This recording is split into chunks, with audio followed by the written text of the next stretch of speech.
calendário de pagamento de aposentadorias e pensões de 2020 seguirá a mesma sequência dos anos anteriores. Caixa Econômica Federal quer expandir agências e pretende estar em todos os municípios brasileiros até março de 2020. Paranaguá sai da lista de cidades com maior proliferação de doenças sexualmente transmissíveis. Motociclistas de várias cidades do Paraná se reúnem em Guaratuba para um grande encontro de velocidade e equilíbrio sob duas rodas. O Papa Francisco participou de uma reunião com a Associação Italiana de Trabalhadores Idosos e pediu mais diálogo entre os avós e os netos. Roma é um dos destinos turísticos mais procurados nesta época de Natal e cria enfeites de árvore com a cara do Vaticano. É o que você vê a partir de agora no JBN, que está no ar.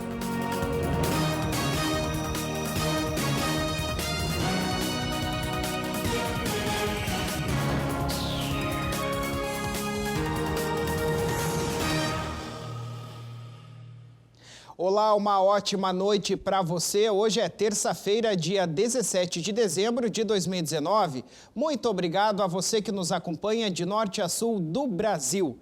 Olha, cerca de 35 milhões de aposentados e pensionistas do Instituto Nacional do Seguro Social, o INSS, já podem checar a data de depósito dos benefícios agora de 2020. Segundo o INSS, os depósitos seguirão a mesma sequência de anos anteriores. As datas foram divulgadas nesta segunda-feira. Segundo o Instituto, para quem recebe um salário mínimo, os depósitos de janeiro serão feitos entre os dias 27 de janeiro a 7 de fevereiro. Para saber a data exata, o beneficiário deve verificar o número final do seu cartão de benefício sem o último dígito verificador, que aparece depois do traço. Segurados com renda mensal acima do piso nacional terão os seus pagamentos creditados a partir de 3 de fevereiro. A tabela completa pode ser conferida no site do INSS, www.inss.gov.br. O Congresso Nacional acaba de promulgar uma emenda constitucional que autoriza a transferência direta a estados, municípios e ao Distrito Federal de recursos de emendas parlamentares individuais ao orçamento. O novo artigo entrará em vigor agora, no dia 1º de janeiro. Nos termos do parágrafo 3º do artigo 60 da Constituição Federal, declaro promulgada a emenda constitucional número 105 de 2019. Conduzida pelo presidente do Congresso Nacional e do Senado, Davi Alcolumbre, a sessão solene teve a participação de vários parlamentares, entre eles os senadores Eumano Ferres, Paulo Rocha, Nelsinho Trade, Everton, Chico Rodrigues e Irajá. Entre os deputados federais estavam presentes Aécio Neves, Célio Moura, Agnaldo Ribeiro, Pedro Lupion e Eduardo Bismarck. A emenda constitucional promulgada foi aprovada por meio de uma PEC aprovada pelos senadores na última quarta-feira. O texto original foi apresentado pela então senadora e atual deputada federal Gleice Hoffmann, do PT do Paraná, e foi aprovado pelo Senado em abril deste ano e enviado para a Câmara, onde recebeu a numeração atual. Como a PEC foi modificada pelos deputados, teve que retornar ao Senado. De acordo com a nova emenda, os repasses podem ser feitos sem a necessidade de convênio. As transferências são de dois tipos: a transferência especial, quando o parlamentar encaminha recursos para o governo ou a prefeitura, sem a destinação específica, e transparência com finalidade definida, quando a verba vai carimbada para um uso determinado. A fiscalização dessas transparências diretas será feita pelo Tribunal de Contas da União, o TCU, pela Controladoria Geral da União, a CGU, e pelos órgãos de controle interno, além de tribunais de conta dos respectivos entes. De acordo com a emenda, 70% das transferências especiais devem ser destinadas a investimentos e apenas 30% para custeio. Será proibida a utilização utilização da transferência especial para o pagamento de despesas com pessoal, o que diz respeito a salários, aposentadorias e pensões, por exemplo, ou encargos referentes ao serviço da dívida pública. O texto também estabelece que 60% das transferências especiais realizadas no primeiro ano de vigência da emenda constitucional devem ser executadas até o mês de junho. O deputado Aécio Neves afirmou que o Congresso estava fazendo algo concreto e efetivo para todo o país. Ele disse que a emenda é uma obra coletiva de vários partidos e mostra que o país amadureceu. Para Aécio, esse é um dos passos mais importantes para o verdadeiro pacto federativo. Ele registrou ainda que 50% das emendas parlamentares individuais ao orçamento continuarão sendo investidos obrigatoriamente na área da saúde. E nós acreditamos, me permita dizer, presidente Davi, nessa casa pela qual tenho tanto respeito. Nós acreditamos nos homens públicos, deputado Eduardo. Nós acreditamos na política, por que não?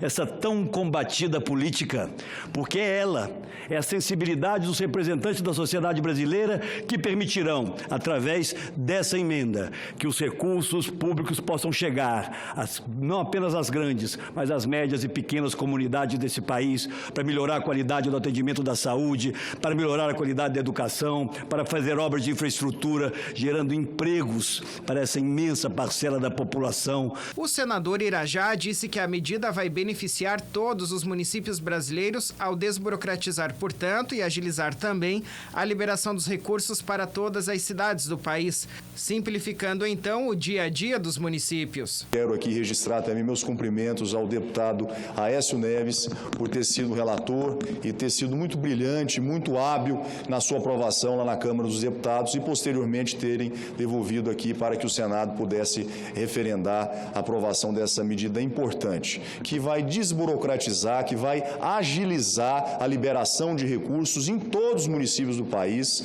nas nossas emendas individuais impositivas. Como o nosso presidente lembrou, nós não podemos mais admitir que uma emenda parlamentar leve um ano e meio, 2 anos para que possam ser executadas.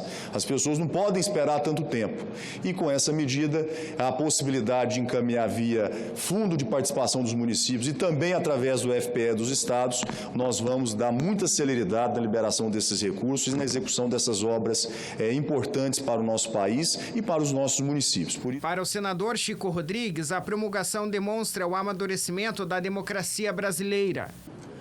São dezenas, centenas, milhares de obras que estão aí a necessitar de recursos menos burocratizados.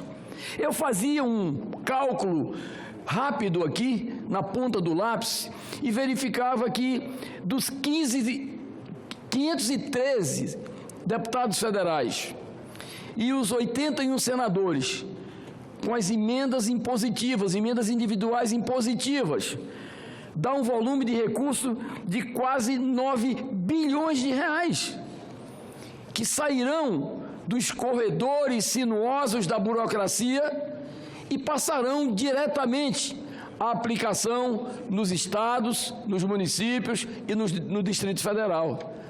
Portanto, entendo que esse é um momento novo, é a Constituição cada vez mais se revigorando. Ao final da sessão, o presidente Davi Alcolumbre lembrou que foi do senador Irajá a ideia de resgatar a PEC antiga de Gleice Hoffmann, sugestão que acabou encampada por todos os líderes. Davi disse ainda que a emenda constitucional 105 fortalece a democracia, a federação e os entes federados.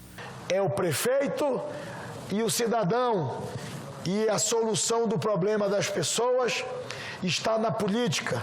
E esse é mais uma demonstração de que a política tem se esforçado e tem conseguido avançar muito, com respeito às pessoas, com respeito ao parlamento, e com certeza saímos do ano de 2019 provando ao Brasil e provando aos brasileiros que o tão sonhado Pacto Federativo se concretiza com ações como a promulgação dessa emenda constitucional. Estamos hoje tendo a oportunidade de dar um passo gigantesco no sentido da economia do recurso público e, de fato, resolver os problemas do chamado Pacto Federativo. nesta última sessão do Congresso Nacional Solene de promulgação da Emenda Constitucional número 105. E com certeza absoluta, ficaremos registrados na história como o Congresso brasileiro no período que mais fez justiça aos estados, aos municípios e ao Pacto Federativo. Parabéns a todos. A Caixa Econômica Federal deverá estar presente em todos os municípios brasileiros até março de 2020. A previsão é do presidente do banco, Pedro Guimarães.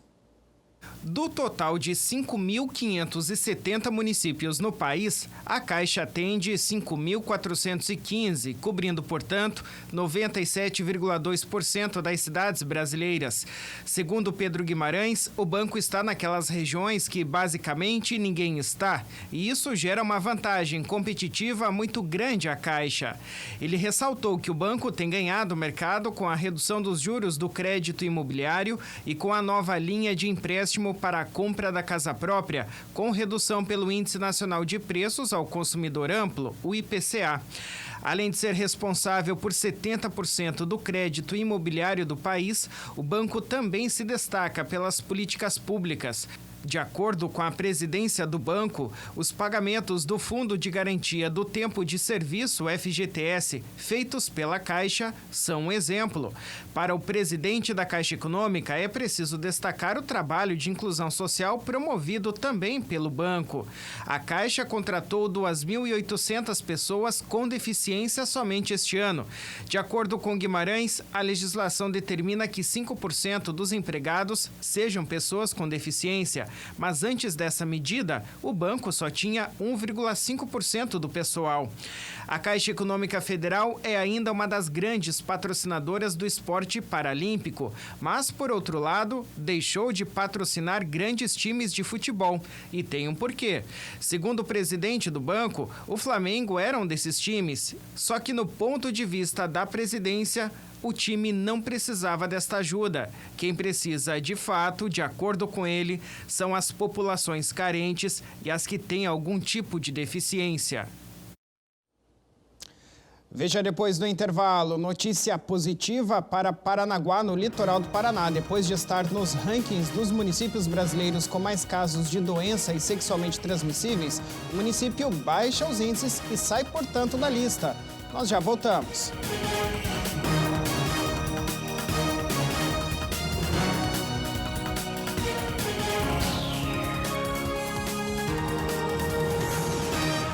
O amor do Pai Eterno está presente em todo lugar, e a missão da AFIP é levar esta mensagem adiante. E tudo isso só é possível graças à nossa união. Reze conosco, ajude a fazer o bem. Faça parte desta família de amor.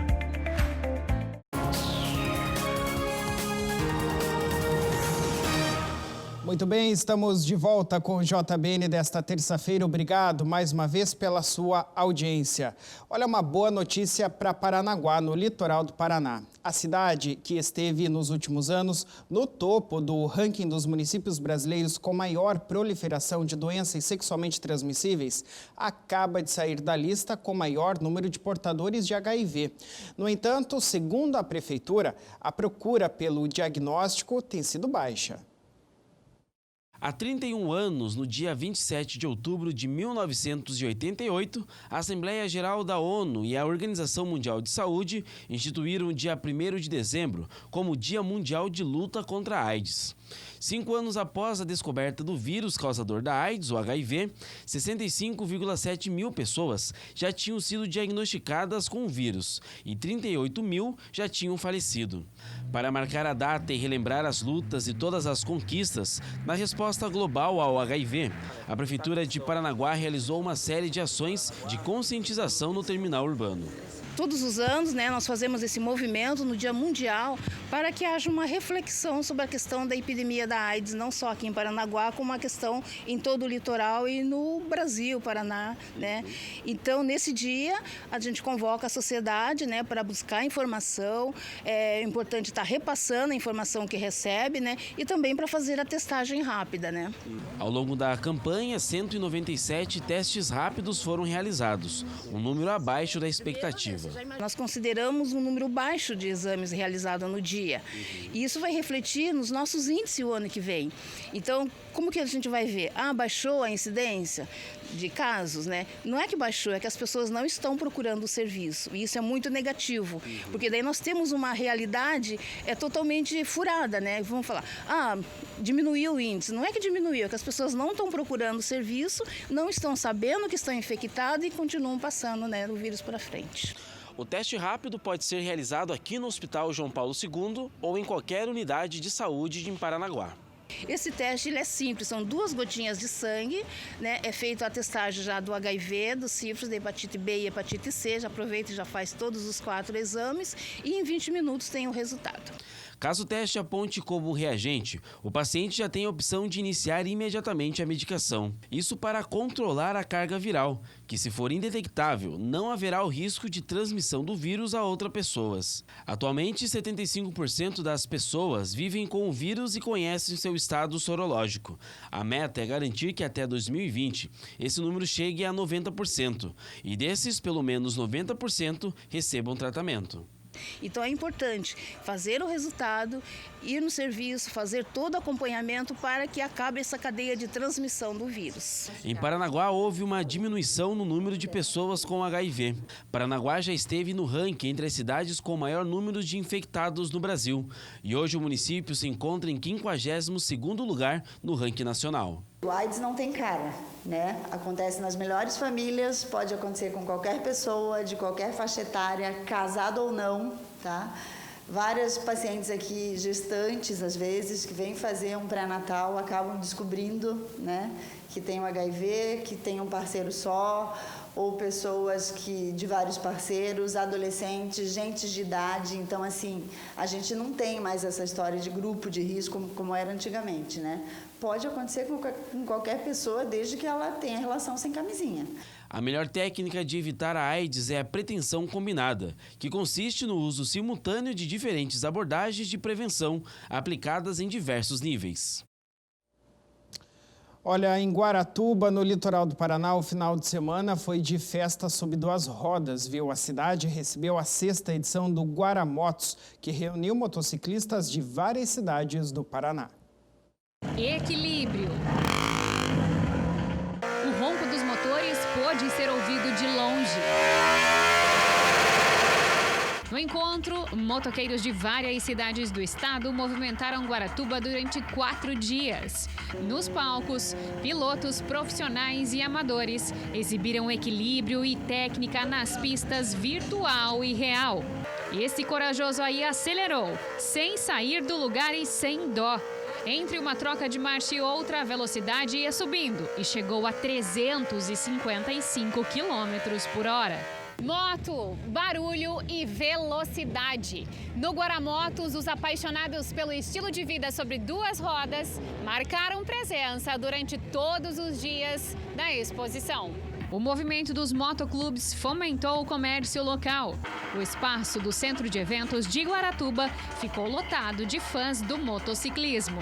Eu acho que nós podemos fazer vários balanços. Primeiro, em relação ao uso do nosso parque de eventos, né? Muita gente achando que que precisava construir alguma coisa ou que de repente não fosse um espaço ideal para a realização de eventos. E acho que depois de rodeio, depois de show de banda que voa, agora esse evento de motos, eu acho que ficou muito claro para a gente que esse espaço tem um potencial, que quanto mais livre a área, mais eventos a gente pode fazer, mais diferentes as coisas podem acontecer. Temos que criar aqui, temos que construir um banheiro, um espaço, uma estrutura administrativa, mas o balanço é maravilhoso. O lugar foi reaberto há poucos meses e na estrutura para a exposição de motos foram montadas barracas de produtos para o público específico. O motoqueiro Madruga deu um pulinho no parque de exposições. Motoqueiro, com certeza. Eu me coloquei fui coletado pela Virago, né? Pedi para entrar nesse grupo, um grupo formidável, fora do comum. Não vou sair nunca dele, certamente, porque foi a melhor coisa que eu fiz nos últimos 20 anos, né? É uma felicidade só, uma família, né?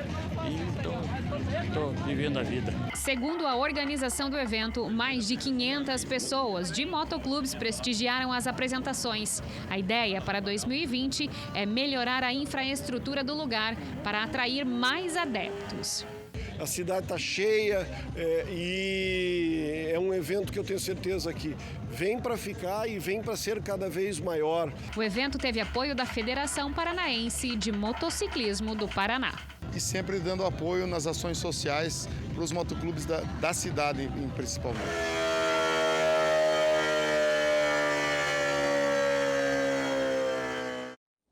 Tá aí, evento bacana, né? Olha, o projeto Paranaguá Mais Cores vem transformando a cidade e tornando-a mais alegre. Por meio de uma parceria com lojas de tintas da cidade, artistas de rua estão pintando as obras em espaços públicos. E no último fim de semana, a Bruna Letícia foi acompanhar parte da confecção do que é atualmente o maior painel do município. Resolvi pintar a parede de casa hoje, mas estou com uma preguiça, domingo. Não é nada disso, brincadeiras à parte. Nós viemos no aquário para mostrar o maior painel grafitado da cidade. E olha, isso aqui é alto, viu? O painel tem aproximadamente 12 metros de altura. A proposta do projeto Independente Paranaguá Mais Cores, formado por um grupo de artistas de casas culturais, é de colorir a cidade com grafite. A gente não tem relação nenhuma com ninguém. A nossa única relação são com os patrocinadores, pessoas que nos dão as tintas, ou os patrocinadores de alimentação e coisas assim que são para viabilizar a realização do projeto. Mas ele é totalmente independente, ele surgiu de um coletivo de artistas, de casas culturais que levaram a esse início, né, de começar a fazer arte pelos muros da cidade para fazer essa ressignificação do espaço público. Muitos artistas que já faziam arte, já realizavam seus trabalhos, mas assim, de forma reclusa, né, nas suas casas, fechadas. Daí começa a trazer essa nova perspectiva de colocar a arte deles no espaço público, né, em grandes murais, em telas que são os muros. O artista convidado foi o matinhense Guile. Conta que houve uma mudança na hora de passar o desenho para a parede. Era para ser um polvo. Com a alteração, um peixe foi retratado, dando mais vida e cor para o painel. Guile começou a grafitar as paredes de Paranaguá em 2014.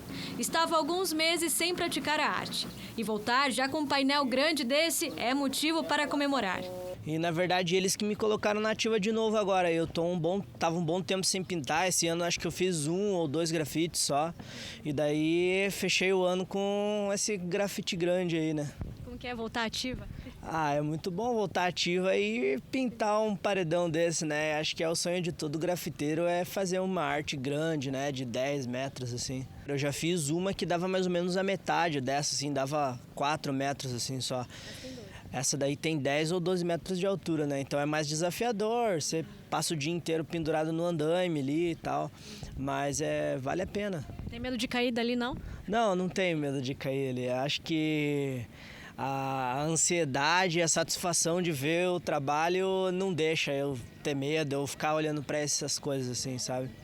O trabalho foi dividido em 2 dias. Para concluir toda a arte, o artista levou em média 15 horas. Agora a parede do Aquário Marinho de Paranaguá está mais colorida. Esse é o maior da cidade até agora, é a nossa obra de entrega do projeto em 2019, né, de finalização.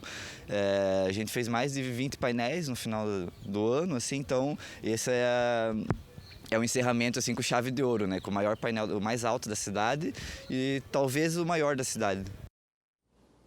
Tá aí, bonito painel, né? Olha, esse projeto é muito interessante porque está colorindo espaços da cidade que tem pouca vida atualmente.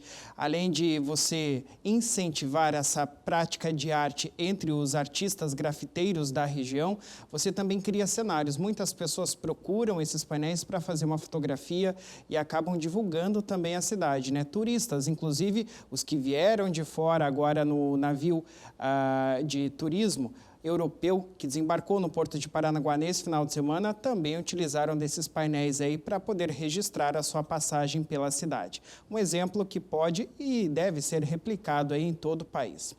Muito bem, chegou a hora agora da gente ver a previsão do tempo para as capitais brasileiras para esta quarta-feira. A gente começa aqui a nossa previsão de hoje, então, pelo sul do país. Curitiba tem máxima prevista, então, nesta quarta de 17 e mínima de 14 graus. Deve fazer frio, então, hein, na capital paranaense. Florianópolis tem máxima prevista em 22 e mínima em 19 graus, perdão. Já Porto Alegre deve ter o sol raiando aí, ó, com 28 graus de máxima prevista e mínima de 16 graus. Calma lá, tô olhando direito aqui agora. Bom, do sul, vamos para o sudeste. Olha, Vitória com sol aparecendo, máxima de 32, mínima de 22. Belo Horizonte com sol e alguma nuvem, 33 de máxima e 18 de mínima. São Paulo e Rio de Janeiro devem ter o tempo encoberto, máxima de 23 em São Paulo e de 30 no Rio e mínima de 18 em São Paulo e de 24 no Rio de Janeiro. Do sudeste a gente vai para o centro-oeste, onde o tempo, ó, totalmente encoberto, hein? E com possibilidade de chuva, inclusive em Cuiabá e em Campo Grande. Goiânia deve ter máxima aqui de 30 graus e mínima de 22, Cuiabá máxima de 30 e mínima de 27, Campo Grande 26, 22 e Brasília, a maior temperatura da região, máxima prevista em 31 e mínima em 21 graus. Agora nós vamos para o norte, que deve ter o tempo aqui, ó, bastante encoberto, com possibilidade de chuva também. Rio Branco, máxima de 29 e mínima de 25 graus. Macapá, onde também deve chover, assim como a capital Rio Branco, máxima de 29 e mínima de 25. Aí a condição muito igual, né, entre as duas capitais. Aí a gente passa aqui para Belém, ó, com máxima de 34, mínima de 22. Boa Vista e Palmas com temperaturas iguais também aqui, ó, máxima de 31 e mínima em 25 graus nas duas capitais. No Nordeste, a gente tem um mix aqui, ó, de sol entre nuvens em várias das capitais aqui. Começamos por Salvador, que deve ter máxima em 29 graus e mínima em 25. Fortaleza e São Luís seguem com a mesma previsão de máxima aqui com 29 graus, mínima em Fortaleza de 26 e em São Luís de 24 graus. Teresina, que é uma das capitais mais quentes do país tradicionalmente, segue aqui, ó, com bastante calor, né? Máxima de 37 graus e mínima de 26 com céu encoberto, viu? Apesar de todo esse calorão. Natal e Aracaju, 30 de máxima nas duas capitais, 26 de mínima em Natal e 25 em Aracaju. A diferença aqui é que em Aracaju deve ter mais nuvens no céu do que em Natal. Muito bem, essa foi a previsão do tempo, então, para esta quarta-feira. E olha, depois do intervalo, veja que o Papa Francisco pediu mais diálogo entre avós e netos durante um encontro com um grupo da terceira idade. Nós já voltamos.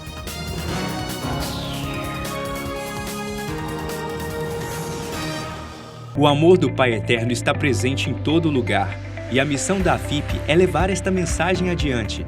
E tudo isso só é possível graças à nossa união. Reze conosco, ajude a fazer o bem. Faça parte desta família de amor.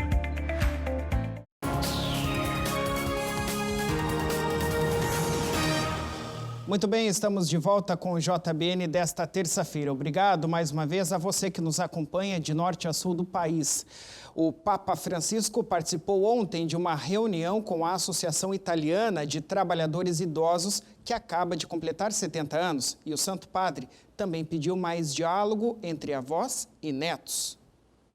A associação é uma espécie de agência que protege os direitos dos idosos, organiza atividades de voluntariado e promove o diálogo geracional para destacar o valor da experiência dos idosos. No encontro, o Papa destacou o papel fundamental dessas pessoas para com a sociedade. Segundo Francisco, dentro de uma sociedade, os idosos não devem ser considerados um peso, mas sim reconhecidos pelo que realmente são, ou seja, uma fonte rica de experiências. Para o Papa, os idosos são a memória de um povo, e isso é demonstrado, por exemplo, por meio da sua contribuição às atividades voluntárias, que são ocasiões preciosas para viver a dimensão da gratuidade perante o próximo. Na reunião com a Associação Italiana, Francisco agradeceu o empenho dos dirigentes voluntários que fazem parte do grupo e que geram uma rede de solidariedade, algo muito necessário nos momentos em que a pessoa deixa de estar no centro das atenções. O Santo Padre fez uma analogia entre a juventude e aqueles com mais idade quando falou sobre o mercado de trabalho. Francisco disse que, infelizmente, os jovens são frequentemente descartados das oportunidades de emprego porque não tem trabalho para eles, e os idosos são descartados com a desculpa de manter um sistema econômico equilibrado, quando o centro das atenções não são eles, mas sim o dinheiro. Isso não está certo, disse o Papa. Para Francisco, sem exageros, o futuro do planeta está hoje no diálogo entre jovens e idosos. Se os avós não dialogarem com os netos, não haverá futuro, declarou o Papa no encontro. Para o Santo Padre, a força dos jovens, juntamente com a memória e a sabedoria dos anciãos, pode contribuir para um mundo mais justo, mais bonito e mais cristão. Olha, nesta época do ano, famílias do mundo todo enfeitam as casas, para o Natal. E no Vaticano, um dos pontos turísticos mais procurados nesta época, milhões de turistas compram esses enfeites para as suas decorações. Só que agora tem novidade por lá, viu? Muitos dos que vão ao Vaticano querem levar para casa um pedacinho que seja da Cidade Eterna, até para enfeitar a sua árvore de Natal.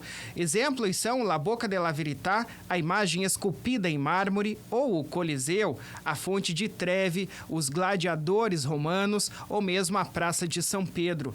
Foi pensando nisso que este empresário resolveu criar as peças. Andrea Baccarelli, chamado de o Senhor Natal, disse que tem a sorte de estar no centro de uma cidade maravilhosa como Roma, visitada por milhões de turistas todos os anos, e que foram os próprios clientes turistas que pediram a ele para que combinassem as lembranças da cidade aos enfeites de Natal. Além dos pontos turísticos de Roma e do Vaticano que viraram esses enfeites, nas peças estão representadas situações como um casal recém-casado, outro que aguarda o primeiro bebê ou então o bebê já no berço. Tem também um Papai Noel em uma motocicleta e até uma peça dedicada aos pets. O Senhor Natal disse que esta não é apenas uma possibilidade de decorar as casas ou de decorar a sua árvore de Natal, mas também a oportunidade de levar para o Natal em todo o planeta uma memória, um objeto que conte uma história direto da Terra Eterna. Outra particularidade é que cada peça pode ser personalizada com um nome ou uma frase, o que torna cada uma delas um elemento único e com significado para lá de especial. Tá aí, lindas peças, né? Olha, no último fim de semana, aconteceu em Goiânia a 3ª edição do Encontro Estadual de Goiás do movimento Mães que Oram pelos Filhos. E você confere agora depoimentos de 2 mães que fazem parte desse grupo.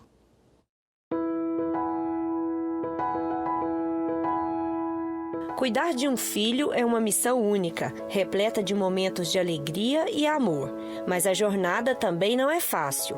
Todas as mães passaram, passam ou ainda vão passar por grandes desafios, dores, perdas e provações. Mas quando elas têm o entendimento de que com a fé é capaz de transformar a vida de seus filhos, a caminhada fica mais leve. Que é joelho no chão, a Bíblia na mão e o terço no punho, que esse é o que a gente consegue a fazer a família da gente levantar, porque muitas vezes a gente cai, mas assim, com a fé em Deus e Nossa Senhora a gente vai levantando, a gente vai conseguir levantar, porque a mãe tem um poder muito forte sobre o filho, a palavra da mãe, imagina a oração da mãe, que tem mais poder ainda do que uma palavra. Então a oração da mãe, ela alcança o céu com mais facilidade. Foi com o terço nas mãos que a Ediane aprendeu a força que tem a oração de uma mãe. Ela entregou por completo a vida do filho e mesmo após tanto sofrimento, a bênção chegou. Eu comecei a participar do movimento das mães eu estava passando muita dificuldade com meu filho, né? Eu estava passando muita dificuldade, ele dando muito trabalho, adolescente, né? Estava dando trabalho demais. Deus falava assim para mim que eu tinha que bater o joelho no chão para mim conseguir, né, que o meu filho saísse daquele caminho errado que ele estava, porque estava bebendo muito, com companhias muito erradas. Ele arrumou uma namorada e nesse meio tempo a namorada engravidou. Então eu pensei que as coisas iam ficar muito mais difíceis, né?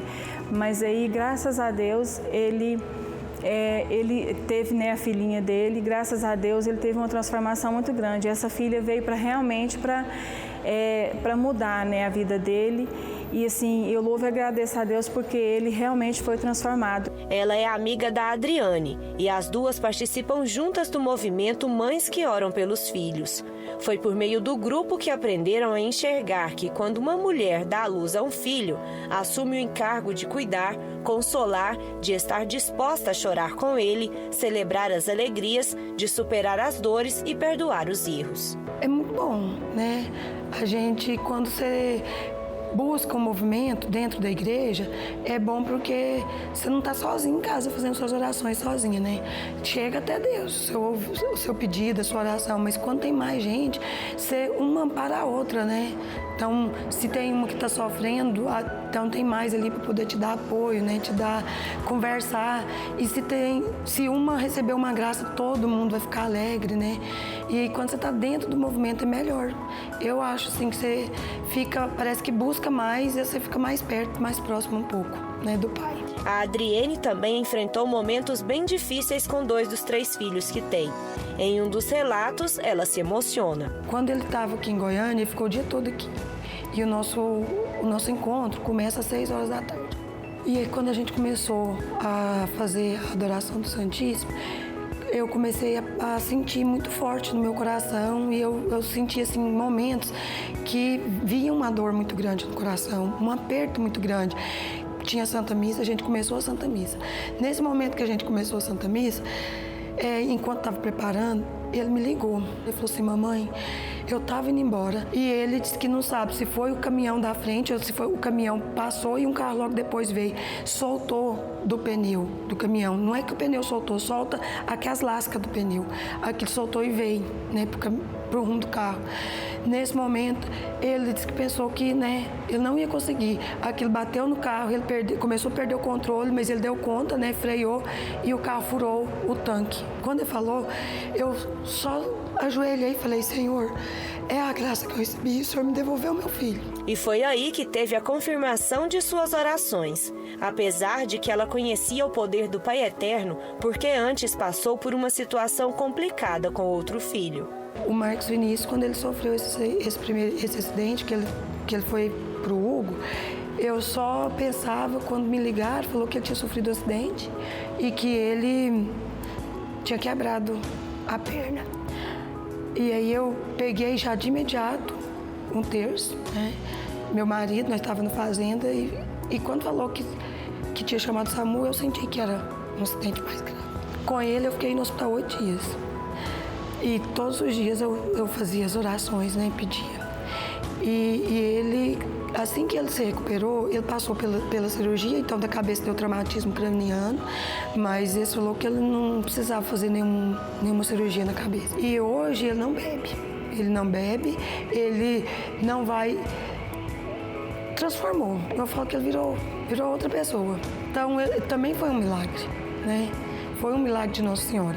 Foi por meio da oração que essas mães encontraram forças para lutar pelos seus filhos, aprenderam a ter paciência e confiar na misericórdia do Pai.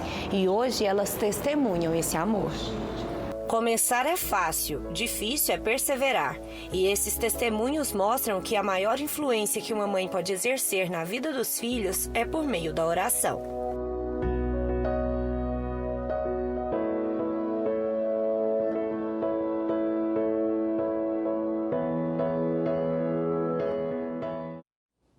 É isso, que belos relatos de fé no Pai, né?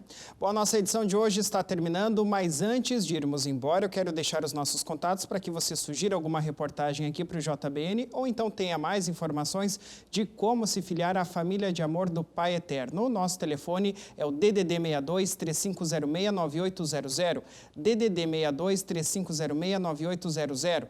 Tem também o nosso e-mail jbn@tvpaeterno.com.br, o nosso portal paeterno.com ou então as nossas redes sociais no Facebook, TV Pai Eterno, e no Instagram, @TV Pai Eterno. A gente espera a sua participação.